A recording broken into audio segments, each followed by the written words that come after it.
Bismillah, assalamualaikum. Halo semuanya. Selamat datang kembali di YouTube channel Fakta Sejarah dalam kisah terbaru berjudul Santet Banaspati. Sebuah kisah yang ditulis oleh Evelyn T. Setting tempat di Indramayu. Mari kita masuk ke hiburan misteri di YouTube channel Fakta Sejarah.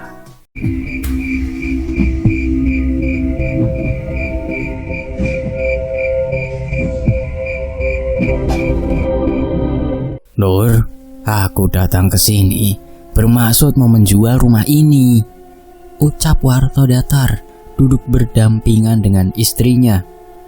Mendengar hal itu, nafas Nurul langsung tercekat. Menjual? Ini rumah sudah jadi milikku, Kang. Wajah Nurul pucat. Sorot matanya menyiratkan ketakutan. Bukan karena sikap kakaknya yang keras kepala, tapi karena firasat buruk yang tiba-tiba menghantuinya. Kamu kan udah menempati rumah ini bertahun-tahun, Nur. Sekarang aku butuh rumah ini untuk biaya masuk anakku ke Akpol, Akademi Polisi. Warto menjawab tanpa ragu, suaranya tegas tak terbantahkan. Nurul menunduk, tubuhnya bergetar. Tidak, Kang. Sampean kan sudah dapat sawah dan rumah. Masa mau ambil bagianku juga? Suaranya parau, tersendat karena tangis yang ditahan. Istri Warto hanya terdiam. Aku tidak peduli, Nur. Kamu harus segera mengosongkan rumah ini, secepatnya, bentak Warto dengan suara yang tinggi kepada adiknya. Suaranya menggema di ruang tamu. Setelah mengeluarkan ultimatum itu, Warto bangkit lalu keluar bersama istrinya, meninggalkan rumah peninggalan Sunarto yang ditempati Nurul dan keluarganya. Nurul menundukkan kepalanya. Ia menahan tangisnya yang hampir pecah. Alam, suaminya mengusap punggungnya lembut. Sabar, Nur. Mungkin Kang Warto lagi pusing. Tahu sendiri kan, anaknya mau masuk kepolisian, pasti butuh banyak uang, ujarnya, berusaha menenangkan hati istrinya yang sedang sedih. Tapi Kang, kalau butuh uang juga ndak harus jual rumah ini kan. Rumah ini peninggalan Bapak. Rumah ini ndak boleh dijual. Itu pesan Bapak. Suaranya bergetar, menahan tangis. Alam menghela nafas pelan. Sudah, ndak usah dipikirkan lagi. Lebih baik kita sholat isya biar hati lebih tenang. Alam mengajak istrinya untuk sholat isya bersama. Namun saat Nur berdoa, ia merasakan usapan lembut di kepalanya, membuat bulu kuduk merinding. Nurul menoleh, tapi tidak melihat siapapun. Di tempat lain, malam semakin larut. Langit diliputi mendung kelabu, dan bulan hanya terlihat samar-samar di balik awan. Warto dan istrinya, Yuli, sedang berada di dalam mobil sedan tua mereka, melewati jalanan pedesaan yang sepi. Pak, sepertinya Nurul tidak mau pergi. Nanti bagaimana dengan Bagus?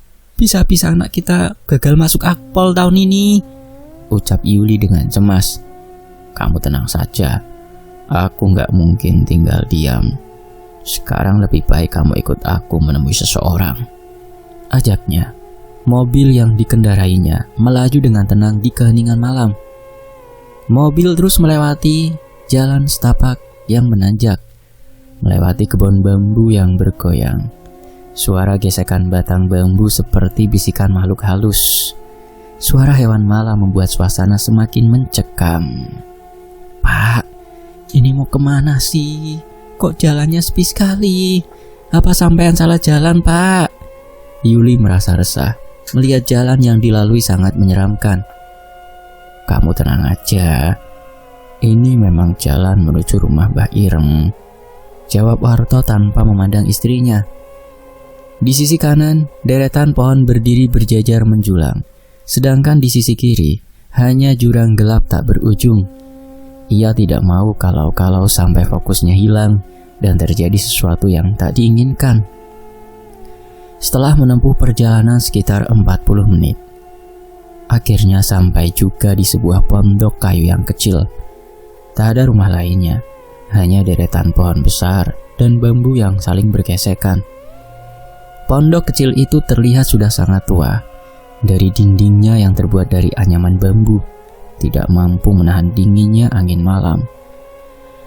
Di depan rumah terdapat lampu kecil yang menggantung di kayu. Warto turun lebih dulu, disusul oleh Yuli yang memeluk tubuhnya sendiri karena hawa dingin yang menusuk. Saat hendak mengetuk pintu, terdengar suara dari dalam. "Blepu ae, Jang." Suara serak dan berat itu tidak seperti suara manusia biasanya, lebih menyerupai suara dari dalam tanah. Pintu kayu itu terbuka sendiri dengan suara gesekan yang memekakan telinga. Warto dan Yuli melangkah masuk, disambut dengan aroma kemenyan dan amis darah yang menusuk hidung. Di dalam duduk seorang lelaki tua yang mengenakan pakaian serba hitam. Wajahnya penuh keriput, matanya kecil menatap tajam, kulitnya pucat seperti mayat. Di sekelilingnya terdapat benda-benda aneh dan jimat-jimat kuno yang terbuat dari tulang. "Ada perlu apa kau datang ke tempatku yang terpencil ini? Tanyanya datar, tak bergeming dari duduknya. "Aku mau minta bantuan, Mbah. Begini, Mbah. Adikku, Nurul, sudah lama menempati rumah peninggalan bapakku. Tapi sekarang aku mau menjual rumah itu untuk biaya sekolah anak. Sayangnya Nurul tidak mau pergi dari rumah itu, Mbah." Mbah Ireng tersenyum tipis, senyum yang membuat siapa saja melihatnya merinding, dingin dan misterius. "Kamu ingin Nurul pergi? Atau lebih dari itu?" Warto ragu sebentar, ada rasa iba, karena bagaimanapun juga Nurul adalah adiknya, tapi ambisinya mengalahkan hati kecilnya. "Terserah, Mbah, kalau dia tidak mau pergi, buat pergi selamanya juga ndak apa-apa." Mbah Ireng bangkit. Ia mengambil kendi dari sudut ruangan, lalu mengolesi bagian luarnya dengan darah ayam hitam yang baru disembelih. Ia menaburkan abu dan mencampurnya dengan tanah kuburan. "Baiklah, aku akan kerjakan secepatnya. Akan kubuat hidup adikmu tidak tenang. Dia akan datang malam-malam ini juga. Pastikan tak ada yang berdoa, jangan ada yang mengaji, biar dia betah," katanya lirih. "Mbah akan memakai cara apa, Mbah?" tanya Warto penasaran. "Kau tidak perlu tahu. Yang pasti aku akan membuat tujuanmu berhasil," bentaknya. Yuli menggigit bibirnya. Ia gemetar, tapi tak bisa berkata apa-apa. Ia tahu malam itu mereka telah menjual jiwanya sendiri demi sepetak tanah warisan. Sementara Warto tersenyum puas, membayangkan rumah dan tanah itu bisa dijual. Di tempat lain, langit berubah menjadi warna jingga. Alam tampak gelisah. Hatinya sangat tidak tenang sekali. Ada apa ini? Kenapa hatiku merasa tidak tenang? Apakah akan ada terjadi sesuatu? Gumamnya dalam hati. Tanpa sadar, rokok yang di tangannya sampai melukai jarinya. Aduh! "Sampean kenapa, Kang? Ngelamun?" tanya Nurul yang baru keluar dari dalam rumah. Enggak Nur, hanya saja perasaanku dari tadi tidak tenang," jawabnya dengan gelisah. "Mungkin hanya perasaanmu saja, Mas. Ayo sholat maghrib dulu," ajaknya karena sudah memasuki waktu maghrib. Langit malam terlihat lebih gelap dari biasanya. Tak ada bintang dan bulan, seperti enggan menampakkan wajahnya. Hanya suara desiran angin dan jangkrik yang bersahutan. Di dalam kamar, Nurul berbaring memunggungi suaminya. Matanya memandang kosong langit-langit kamar. Pikirannya tidak tenang mengingat kata-kata kakaknya.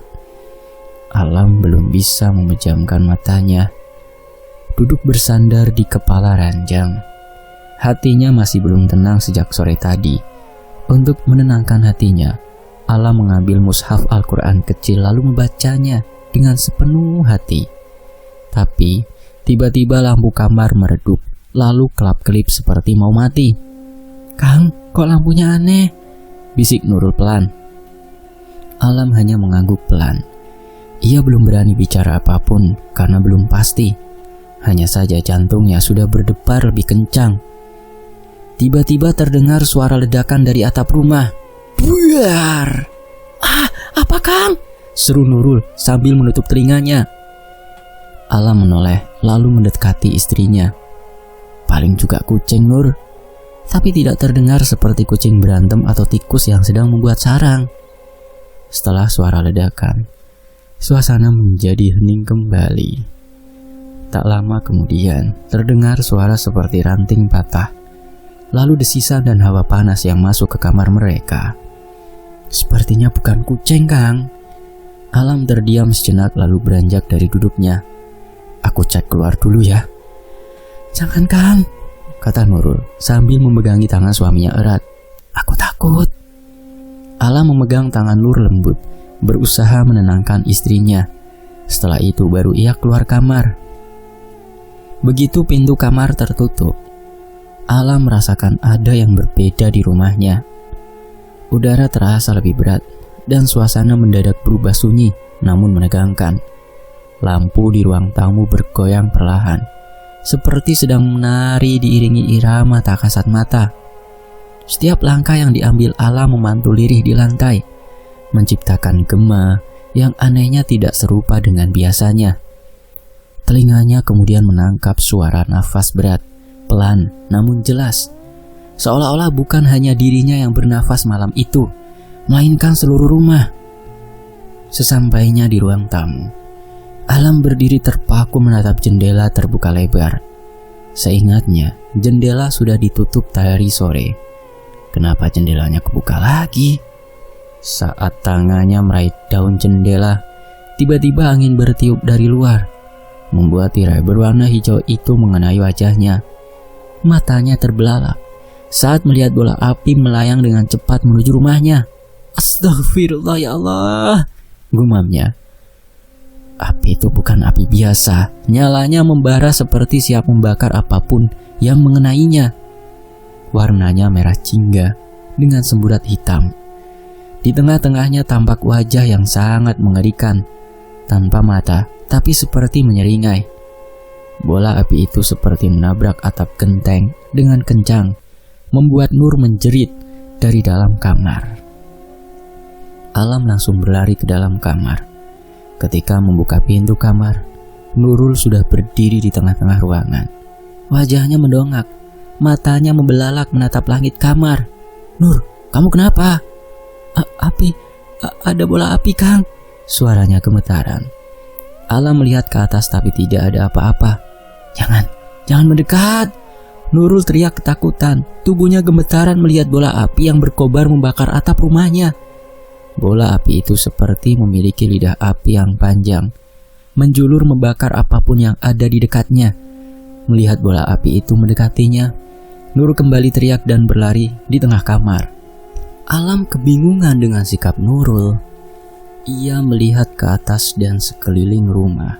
Tidak ada api yang disebutkan istrinya itu. Nur, kamu kenapa? Alam menahan tangan istrinya. Kang, kita harus pergi dari rumah ini, Kang. Sebentar lagi rumah ini akan terbakar, ucapnya panik. Sementara itu terdengar kekehan pelan. Suaranya serak dan terdengar penuh dendam. Pergilah dari sini sebelum aku membakar kalian semuanya. Tubuh Alam dan Nurul membeku. Bulu kuduknya meremang mendengar suara yang sangat menyeramkan. Nur, coba kamu tenang, lalu baca doa. Kamu jangan sampai kalah sama makhluk seperti dia, kata Alam setelah menyadari ada yang tidak beres. Keduanya duduk bersila di tengah ruangan. Matanya terpejam, bibirnya bergerak membaca doa. Tiba-tiba, bola api muncul kembali di depan mereka. Kali ini bola api itu semakin membesar. Ia melayang menatap Alam tajam penuh kebencian. Kemudian bola itu meluncur mengarah ke tubuh Alam, tapi langsung terpental dan meraung kesakitan. Aku tidak akan pergi. Kalian yang harus pergi dari rumah ini. Seketika semuanya menghilang. Suasana kamar berubah normal kembali, sunyi. Kang, tadi itu apa, Kang?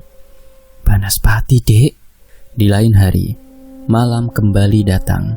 Gelapnya terasa lebih pekat dari biasanya. seolah menyimpan rahasia yang menunggu waktu untuk dilepaskan. Meskipun 2 malam terakhir tidak ada lagi kejadian aneh, Alam tetap berjaga. Ia tahu hari apes tidak tercetak di kalender. Dengan langkah pelan namun waspada, Alam mengambil air wudhu. Rasa dingin menyentuh kulitnya, menyadarkannya bahwa malam ini belum tentu aman. Setelahnya ia masuk ke kamar, duduk di atas sajadah dan mulai melantunkan ayat-ayat suci Al-Quran. Suaranya lirih namun mantap sepenuh hati, membelah sunyi rumah yang mencekam. Sejak insiden malam pertama, Alam tak tinggal diam. Ia segera menghubungi orang tuanya di Cirebon. Sang abah yang dikenal memiliki ilmu agama dan kebatinan, memberi petunjuk. Buat air doa dari ayat-ayat pelindung, percikan di setiap sudut rumah, terutama di pintu dan jendela, ujar abahnya di telepon. Suaranya terdengar berat dan khawatir. Jangan pernah berhenti membaca Al-Quran, Lam. Banaspati bukan sekedar kiriman biasa. Ini kerjaan orang yang benar-benar punya dendam. Sekitar pukul 2 dini hari, suara geraman berat terdengar dari atap rumah.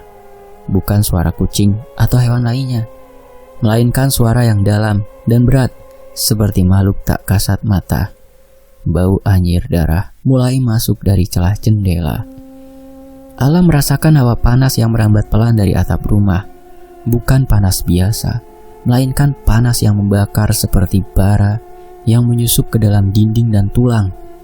Suasana kamar mendadak pengap. Tiba-tiba terdengar suara keras seperti suara benda keras yang menghantam tembok. Rumah itu bergetar, membuat lampu yang menggantung bergoyang. Alam terus merapalkan doa. Keringat dingin menetes dari pelipisnya. Tapi hawa panas terus menjalar. Tubuhnya bergetar menahan kekuatan hitam yang semakin kuat. Tiba-tiba, dadanya seperti dihantam sesuatu yang panas, membuat dadanya seperti terbakar dan sesak, lalu terbatuk kuat. Saat ia menyeka mulutnya, telapak tangannya basah oleh darah segar. Astagfirullah, gumamnya pelan. Ia buru-buru menyeka darah di sudut bibir. Matanya terbelalak, penuh kecemasan. Tiba-tiba, terdengar suara teriakan dari kamar sebelah. Suara yang membuat darahnya nyaris beku. Bu, panas bu, tolong bu, panas sekali. Itu suara Ahmad. Alam langsung bangkit dari duduknya. Wajahnya tegang. Nur, bangun Nur, Ahmad. Nur terbangun dalam kepanikan. Kang, kenapa Kang? Tanyanya cepat. Ahmad, dia teriak-teriak. Tanpa membuang waktu, keduanya bergegas menuju kamar anak mereka. Begitu pintu dibuka, hawa panas menyambut seperti dari dalam tungku. Nur terdiam sejenak, terkejut melihat tubuh anaknya yang menggeliat kesakitan. Nak, kamu kenapa? Alam berlutut, mencoba menyentuh Ahmad, tapi langsung menarik tangannya karena terasa seperti menyentuh besi panas. Ya Allah, badannya panas banget Kang. Nurul memegang kepala anaknya. Keringat membanjiri. Kulitnya tampak mulai melepuh di beberapa bagian. Ia langsung memeluk tubuh kecil itu. Tangisnya pecah. Kang, ayo kita bawa ke rumah sakit sekarang Kang. Alam menahan tangannya. Tenang Nur, kita harus tenang. Tapi Kang, lihat Ahmad, dia kesakitan sekali Kang. Nurul menjerit, tangannya gemetar saat mengelus rambut anaknya. Bu, panas bu, tolong bu, sakit bu. Ahmad terus menggeliat. Tangannya mencoba membuka bajunya, matanya memohon. Alam bergegas mengambil air dan kain dari dapur. Tapi belum sempat ia kembali, terdengar jeritan Nurul. Kang, cepat kesini. Ahmad muntah darah Kang.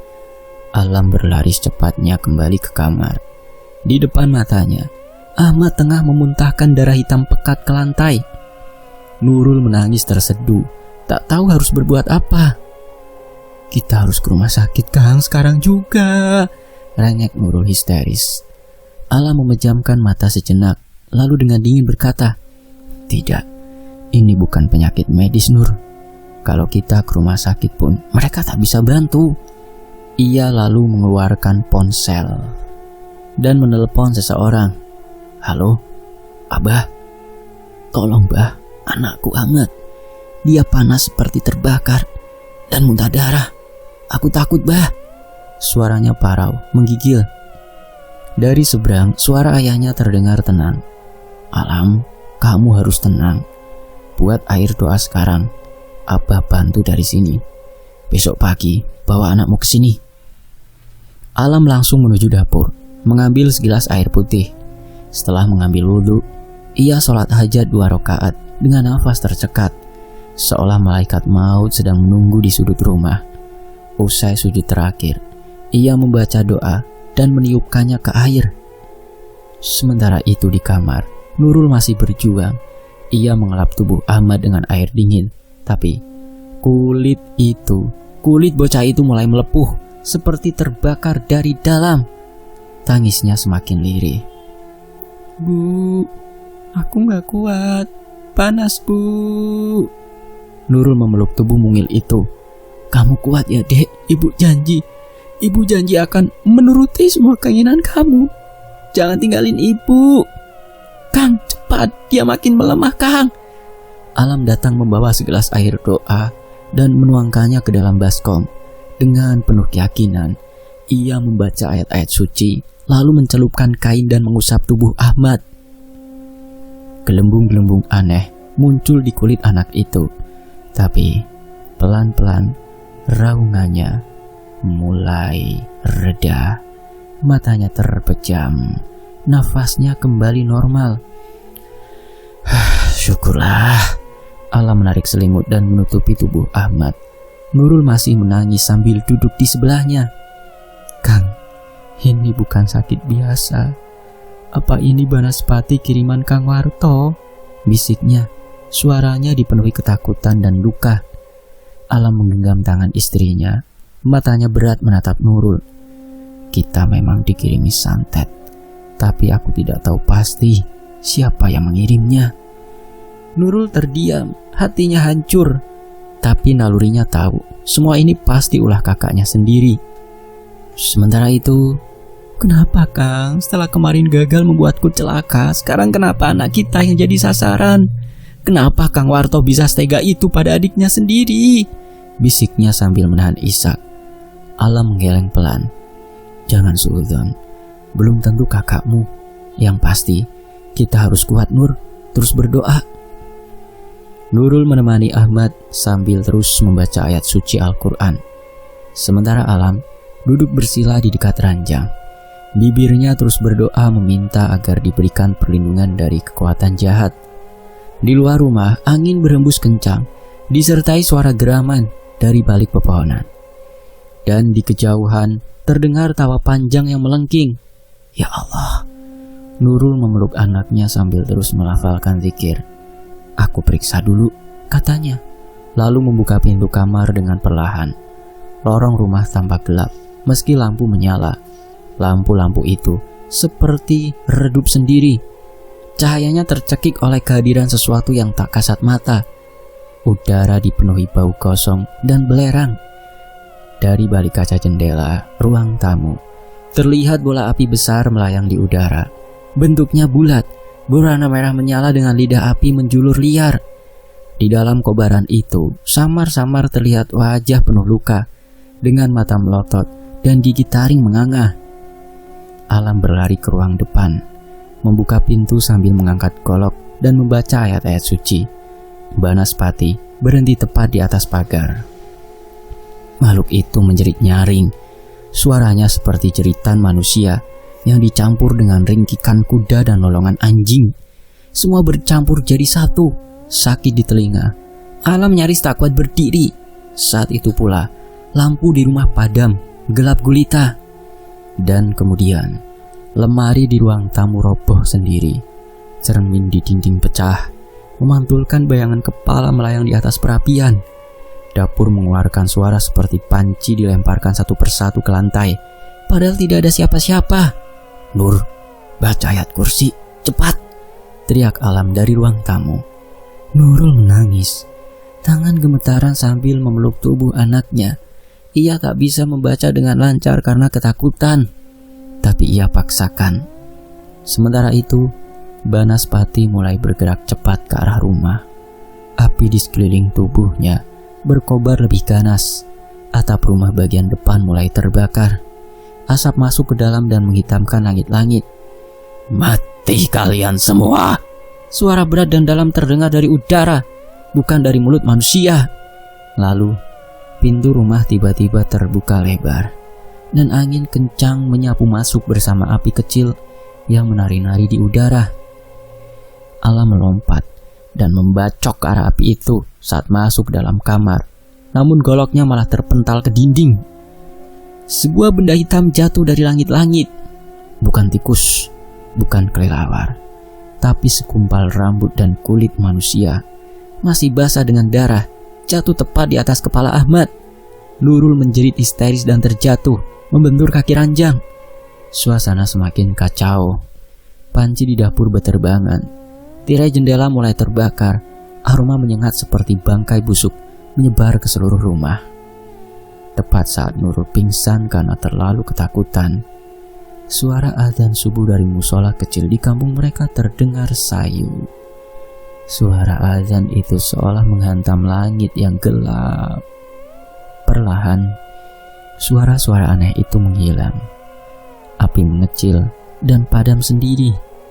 Banaspati melayang mundur, lalu menghilang di balik kabut di ujung pohon beringin tua. Alam berlari memeluk Nurul yang terkapar tak sadarkan diri. Keesokan paginya, alhamdulillah, Ahmad sudah sembuh, seperti tidak terjadi sesuatu.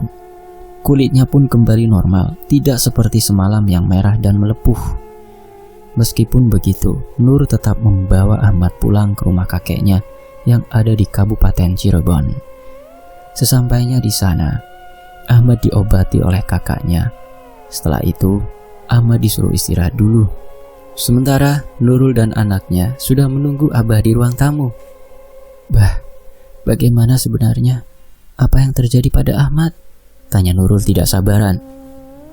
Laki-laki parubaya itu duduk dan menyandarkan punggungnya ke sandaran kursi, lalu menghela nafas panjang. Alam, Nurul, sebenarnya kalian lagi ada masalah sama siapa? Kenapa sampai ada yang ngirim Banaspati ke rumahmu? Nurul menundukkan kepalanya, matanya mulai terasa panas. Sebenarnya kakakku menginginkan rumah itu, Bah, tapi aku menolaknya. Karena rumah itu peninggalan bapak, ucapnya lirih sambil terisak. Saran Abah, lebih baik kamu ikhlaskan saja. Harta warisan tidak akan jadi berkah kalau sudah diperebutkan.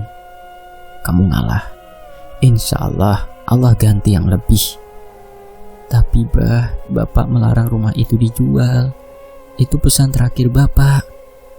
Ya sudah kalau maumu seperti itu. Tapi pesan Abah, kalau sampai terjadi sesuatu lagi, lebih baik lepaskan. Ingat, nyawa lebih berharga dari harta. Nurul dan Alam mengangguk. Mereka mengingat pesan Abah baik-baik.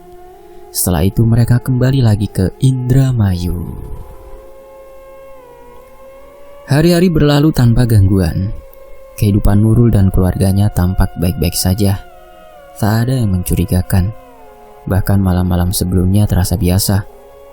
Tapi segalanya berubah saat Jumat malam, tepat di malam Sabtu Kliwon. Suasana rumah mendadak terasa pengap. Hawa panas seperti menyelinap dari sudut-sudut ruangan, merambat perlahan dan menyesakkan.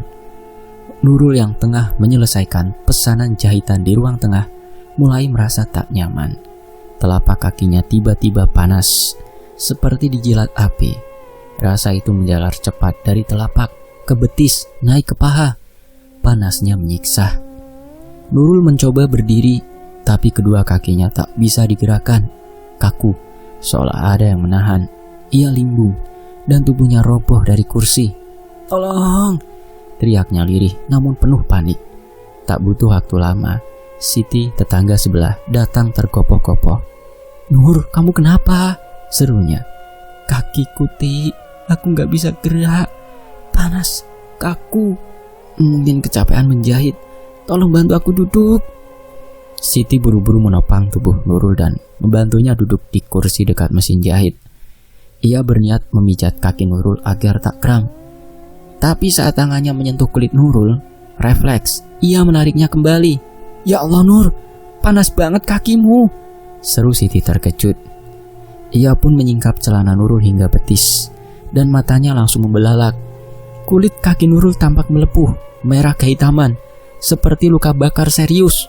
"Astagfirullah Nur, ini bukan karena kecapean. Kakimu kenapa bisa kayak gini?" tanyanya panik. Nurul menggigit bibir, menahan sakit yang menusuk. Ia pun terkejut melihat kakinya terluka secara mendadak. Aku tadi gak sengaja tersiram air panas, Ti. Makanya melepuh," jawabnya lemah. Tapi wajahnya pucat. Keringat dingin membanjir. Nafasnya mulai memburu. Matanya mengabur. Tubuhnya menggigil seperti terbakar dari dalam. "Ti, panggilin Kang Alam. Dia masih di sawah," lirihnya. Siti segera mengangguk. Ia memanggil Ahmad, anak sulung Nurul, untuk menjaga ibunya, sementara ia berlari ke rumah tetangga yang lain. "Jaga ibu ya nak, Bibi mau cari bapakmu." Ahmad yang masih duduk di kelas 3 SD hanya mengangguk cepat, tapi wajahnya panik. Ia duduk di samping sang ibu yang terus merintih. Nurul meracau tak jelas, menggeliat kesakitan. Beberapa tetangga mulai berdatangan, memenuhi teras rumah. Wajah-wajah mereka cemas, saling bertanya apa yang terjadi. Tak lama kemudian, Alam datang dengan nafas tersengal. Ia segera masuk dan mendapati istrinya terbaring lemas di kursi. Tubuhnya berkeringat deras, kaki melepuh seperti disiram api neraka. "Nurul, ya Allah, kamu kenapa?" Nurul menangis tertahan. "Kang, aku gak kuat. Sakit, panas banget Kang. Tolongin aku Kang." Alam menggenggam tangannya erat, menahan gejolak panik di dadanya. "Kamu harus kuat Nur, kamu gak boleh nyerah. Lawan rasa sakitnya, aku di sini." Tiba-tiba suara langkah tergesa terdengar di teras.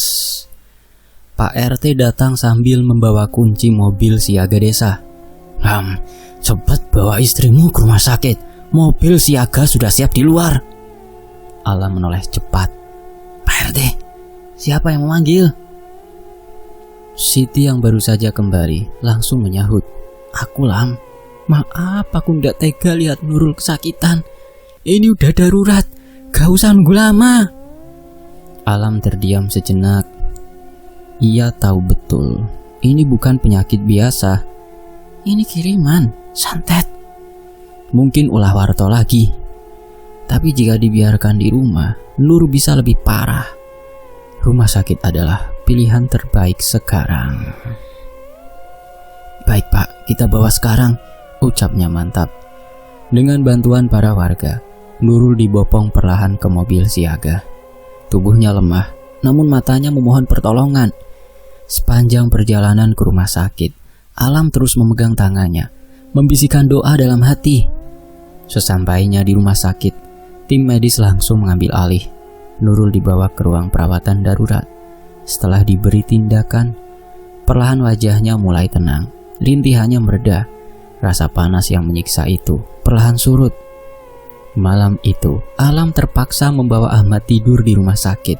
Ia tak sanggup meninggalkan putranya sendirian di rumah yang sudah dipenuhi teror tak kasat mata. Dalam kepasrahan, ia kembali menghubungi abahnya di Cirebon, meminta petunjuk dan pertolongan. Suara abah di ujung telepon terdengar serius dan berat. "Lam, kalian harus segera meninggalkan rumah itu. Banaspati yang dikirim dukun suruhan Warto butuh tumbal, dan targetnya jelas, nyawa Nurul." Alam terdiam, genggaman tangannya di ponsel mengeras. 3 hari kemudian, setelah dirawat intensif, kondisi Nurul membaik dan ia diperbolehkan pulang. Pak RT datang menjemput dengan mobil siaga desa. Dalam perjalanan pulang, Pak RT sempat bertanya dengan hati-hati, "Lam, maaf kalau saya lancang. Kemarin saya lihat Warto, kakaknya Nurul, datang ke balai desa. Dia sedang ngurus surat tanah. Apa rumah ini mau dijual?" "Tidak Pak RT, Nur tidak pernah bilang ingin menjualnya," jawab Alam dengan nada datar. Pak RT tak bertanya lebih jauh, tapi firasatnya tak enak. Setelah kembali ke rumah, teror seolah semakin menjadi. Hampir setiap malam, terdengar suara ledakan menggelegar dari atap atau pekarangan. Setiap kali ledakan itu terdengar, Nurul langsung menggeliat kesakitan. Panas seperti neraka menjalar ke sekujur tubuhnya. Yang awalnya hanya terjadi setiap malam Sabtu, kini datang hampir setiap malam. Aneh dan menyeramkan, karena begitu pagi datang, rasa sakit itu perlahan menghilang. Tapi bekas luka bakar tetap terlihat jelas. Nurul menyembunyikan semua itu dari tetangga, menutup luka-lukanya dengan pakaian panjang. Jika ditanya, ia hanya mengatakan itu luka karena diabetes. Hari terus berlalu. Sudah hampir 2 minggu Nurul menahan rasa sakit yang tidak manusiawi. Ia rela menanggung semuanya, asal anaknya tidak ikut menjadi korban. Namun siang itu, Warto kembali datang. Dengan langkah sombong dan senyum miring di wajahnya, ia masuk ke rumah. "Nur, bagaimana? Sudah berubah pikiran kamu?" tanyanya sinis. Nurul yang tengah duduk di ruang tamu menatap lemah. Tubuhnya kurus, matanya cekung, wajahnya pucat seperti mayat hidup. Tapi keteguhan masih tampak dalam sorot matanya. "Tidak akan berubah, Kang. Aku tetap tidak akan menjual rumah ini," jawabnya pelan tapi tegas. Warto menghela nafas keras, lalu mendekat dengan sorot mata tajam. "Kamu ini keras kepala, Nur. Lihat dirimu, sudah seperti bangkai hidup. Tubuhmu tinggal tulang. Apa kamu benar-benar mau mati demi rumah tua ini?" Nurul menunduk, suaranya gemetar. "Kang, kenapa tega, Kang? Akang tahu pesan Bapak. Rumah ini jangan dijual, apalagi ke orang luar. Ini satu-satunya peninggalan keluarga." Warto mendesis. "Sudahlah, kalau kau tetap gak mau, toh sebentar lagi juga kamu..." Ia tak melanjutkan kalimatnya. Pandangannya menyapu tubuh Nurul dari atas ke bawah. Lalu ia berbalik dan pergi, meninggalkan udara panas dan aroma kematian yang mengendap. Malamnya, Nurul duduk diam di ruang tengah. Matanya kosong, wajahnya letih. "Nur, kamu belum tidur?" Alam menghampiri dan duduk di sebelahnya. "Tidur pun percuma, Kang. Tidak akan menghilangkan sakit ini," jawabnya lirih. Alam menatap istrinya penuh iba. "Nur, lebih baik kita pergi dari rumah ini. Ingat pesan Abah, nyawa lebih penting dari harta. Percaya sama aku, bapakmu tak akan marah kalau rumah ini dijual. Aku yakin beliau justru ingin kamu selamat." Nur membuka mulut hendak menjawab, namun duar, suara ledakan mengguncang atap rumah. Nurul menjerit, tubuhnya mencelos dan langsung menekuk. Sakit. Ia memegangi dadanya, matanya merah dan melotot. "Panas, Kang. Panas banget, Kang." "Nur, astagfirullah, Nur." Alam panik, mencoba memeluk tubuh istrinya yang mulai menggeliat seperti dibakar. Ceritanya membuat Ahmad terbangun dan menangis ketakutan. "Ahmad, cepat panggil Bule Siti," seru Alam sambil berusaha menahan tubuh Nurul yang berguling-guling di lantai. Berusaha memadamkan rasa panas yang seolah membakar dari dalam. Darah mulai mengalir dari hidung, mata, dan telinga Nurul. Nafasnya memburu, matanya hampir terbalik. "Nur, bangun Nur, sadarlah sayang." Siti dan Pak RT tiba dengan langkah tergesa. Begitu melihat tubuh Nurul menggeliat dengan darah di wajahnya, Pak RT berseru. "Lam, ini gak bisa dibiarkan, Lam. Panggil orang pintar sekarang juga," kata Pak RT panik. Tapi Alam menggeleng cepat. "Tidak, Pak. Tolong bantu kami saja. Antar kami ke rumah Abah di Cirebon sekarang juga, Pak RT." Tanpa banyak tanya, Pak RT langsung mengiyakan dan membawa mobilnya. Dalam perjalanan panjang menuju Cirebon, Alam terus menggenggam tangan istrinya yang lemah, membaca ayat demi ayat pelindung dalam hati.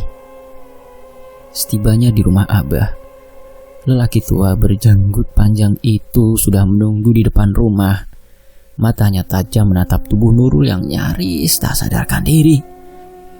"Bawa ke kamar dalam, sudah kusiapkan," ucapnya tenang tapi tegas. Alam dan Pak RT menggotong tubuh Nurul ke sebuah kamar gelap dengan aroma dupa dan kayu cendana. Dipan kayu besar sudah menunggu. "Keluar, biar aku yang tangani," kata Abah. Alam mengangguk dan keluar bersama Pak RT. Di luar, Alam menoleh pada Pak RT dengan mata berkaca-kaca. "Pak, tolong bantu hubungi Warto. Katakan padanya, aku setuju rumah itu dijual, asal dia lepaskan Nurul." Pak RT mengangguk pelan. Setelah selesai bicara, Pak RT pamit izin pulang. Seminggu kemudian, rumah warisan itu telah dijual oleh Warto. Tapi semua uang penjualannya tidak pernah sampai ke tangan Nurul. Uang itu habis digunakan oleh Warto sendiri. Namun Nurul tak marah. Ia hanya menatap langit dari teras rumah Abahnya. Tubuhnya sudah jauh membaik. Hatinya juga lebih tenang. "Aku ikhlaskan," ucapnya pada Alam suatu malam. "Aku cuma ingin sehat, tidak mau lagi rebut-rebutan harta warisan. Yang jelas, aku sudah berjuang memenuhi wasiat Bapak. Kalaupun Kang Warto menginginkan rumah itu, biarlah dia yang menanggung semuanya. Nyawa lebih berharga." Alam menggenggam tangannya. Meski luka belum sembuh sepenuhnya, malam-malam mereka di Cirebon kini lebih tenang. Dan rumah warisan yang dulu diperebutkan kini hanya tinggal kenangan, bersama dendam yang hampir merenggut nyawa Nurul. Hari demi hari berlalu, kehidupan Nurul dan Alam perlahan membaik secara ekonomi. Hasil jerih payah mereka mulai terlihat. Namun ada satu hal yang tak kunjung sembuh. Penyakit yang menggerogoti tubuh Nurul dari dalam. Tubuhnya semakin kurus, kulitnya kering dan melepuh seperti dibakar dari dalam. Kulit ari yang mengelupas memperlihatkan daging kemerahan yang membuat siapapun menahan nafas ngeri saat melihatnya. Bau anyir samar kadang menguar dari luka-lukanya, dan sakit itu tidak pernah benar-benar pergi. Suatu malam yang dingin, Nurul tertidur lebih cepat dari biasanya. Wajahnya tampak tenang, seolah rasa sakitnya lenyap untuk sesaat. Dalam tidurnya, ia bermimpi melihat ayahnya berdiri di ambang pintu. Wajahnya penuh kasih seperti dulu. "Nur," suara itu lembut. "Semua ini bukan salahmu, Nduk. Kamu sudah cukup menderita. Sudah waktunya kamu pulang. Biar Bapak yang mengurus semuanya." Masih dalam mimpi, Nurul berlari mengejarnya. "Pak, tunggu Pak, aku ikut Bapak," gumamnya. Air mata menetes perlahan di sudut matanya.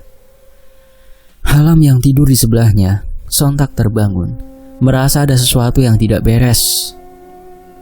Ia menatap wajah Nur yang pucat. Tubuhnya semakin dingin dan nafasnya pendek-pendek.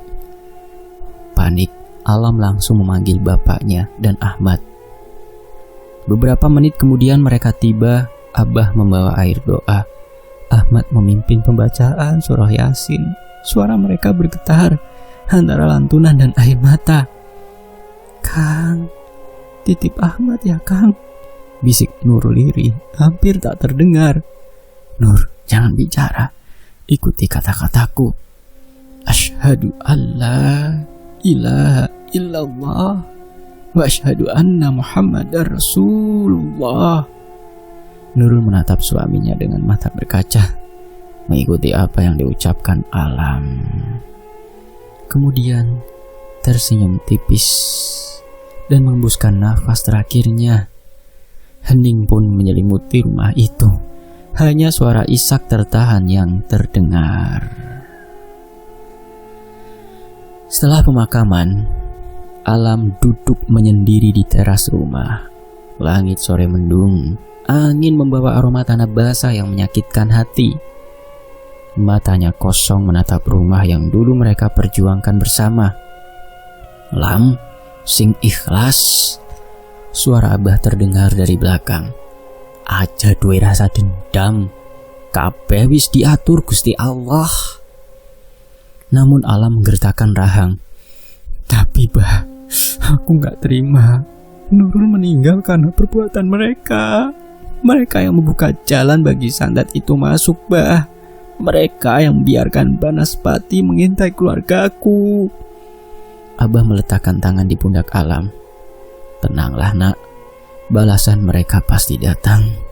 Dan saat itu tiba, kita tidak perlu kotori tangan sendiri. Dan benar saja, seminggu setelah itu, anak Warto mengalami kecelakaan tragis di jalan tol. Mobil yang dikendarainya ringsek. Tubuhnya nyaris tak dikenali. Yuli yang tak kuat menerima kenyataan kehilangan anak semata wayangnya jatuh sakit.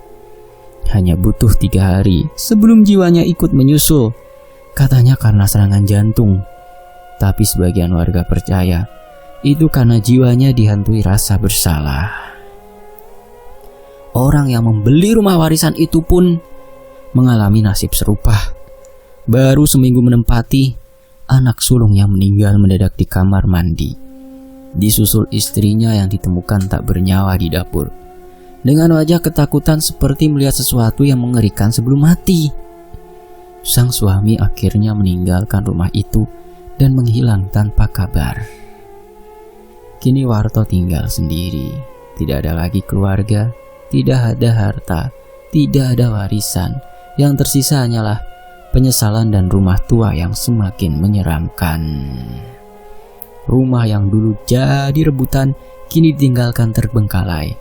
Atapnya runtuh sebagian, cat mengelupas, dan malam-malam sepi sering diisi oleh suara langkah kaki yang tidak terlihat.